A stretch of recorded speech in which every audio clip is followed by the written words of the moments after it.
బీరకాయ కర్రీకి ఎల్లిపాయలు, పచ్చిమిర్చి మిక్సీ పట్టిన తర్వాత దాంట్లో ధనియాల జీలకర్ర పొడి వేసి మిక్సీ పట్టాలి. ధనియాలు, జీలకర్ర పొడి, ఉప్పు వేసి మిక్సీ పట్టుకోవాలి. కొంచెం లైట్గా పసుపు. ఆయిల్ వేడెక్కిన తర్వాత ఆవాలు, జీలకర్ర, తర్వాత కరివేపాకు, పచ్చికారం ముద్ద,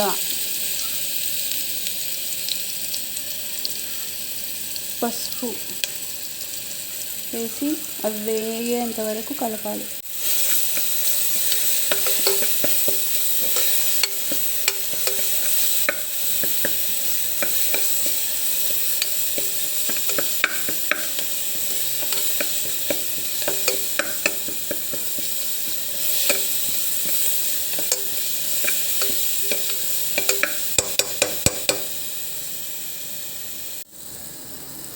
ఇప్పుడు బీరకాయ వేసేయాలి.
మంట చిన్నగా పెట్టి మగ్గించాలి కూర ఉడికేంతవరకు.